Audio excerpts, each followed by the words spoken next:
All right, got my little ports all tacked in every little corner. They were all held down tight on this flat plate. Got my template, so while I'm welding, nothing moves around. The thing slips on there perfectly. So I know that part of it's all okay.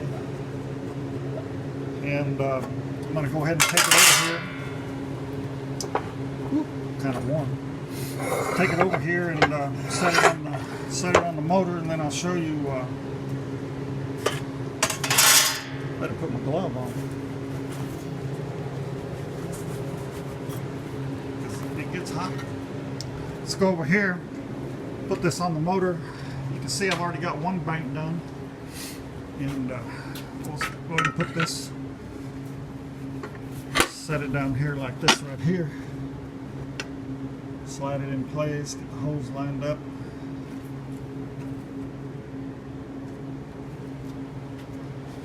And you can kind of see how it's starting to come together. Now what I'm going to have to figure out is what that angle is. And of course I got a digital protractor. I'll be able to figure that, because this plate, I'll go get it in a second. Let me get this bolted down. Got the gaskets on there for the heads. I don't have an intake gasket for this particular head, but by the time I weld it all together, this flange, this bottom plate, and this flange will all be welded. And of course, now what I'm going to do is figure out what the angle is on those ports, these CNC ports. And then once I get that figured out, the only other thing I wasn't sure of, and I will be sure, is the left and right bank of a small block Chevy and big block Chevy is offset. You can see that this port is not actually in line with that. What that number is, what that, that side as opposed to this side, I didn't really know. And I'm going to find out here in just a minute. But based off of the measurements that I did take, I should get pretty close. Let's go get this plate and see what we got. This is my little, let me turn this welder on.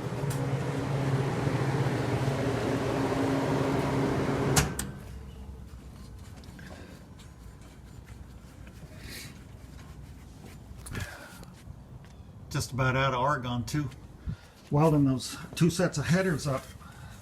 By the way, just so you'll know, all of the welds all the way around these headers, if you're interested, I like to know this stuff. All of the total number of welds, those welding rods are 3 feet long. This whole set of headers, welding all those joints together, I use 6 rods. So 3 times 6, that's 18 total feet of welding rod, which is pretty much the length of most standard car hauling trailers, 18 feet. Okay, let's take this template, and here's the, you set it up here like this. Getting the spacing correct, I got to bend this down the middle. That's the angle that I was trying to figure out.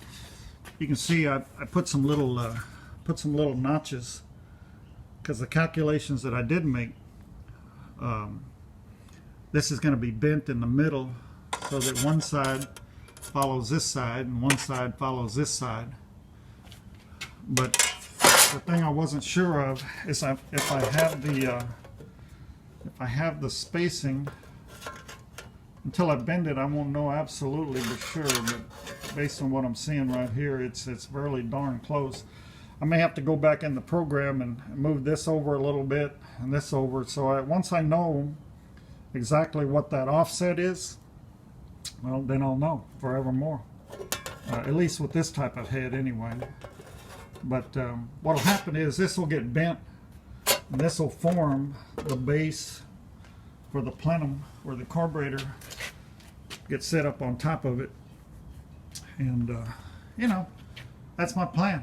That's what I'm doing. As soon as I get a little farther along on that, I'll let you know how it's coming. We'll take a look at it, because once this gets bent at that angle, whatever that is, this port and that port, all these 4 ports should fit perfectly inside these cutouts that I have, because you know, I know that the spacing on the cutout, I had to do this 3 times actually with a paper cardboard, but I know I have that exactly like I want it. This fits right down on there, and that's what I use to tack those in place, so I know that they'll end up being, you know, that'll all get welded on the bottom side, and probably touched up on the fused together on the top side and smoothed out with a DA sander.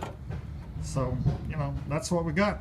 And as soon as I get a little farther along, I'll show you the next segment. Okay.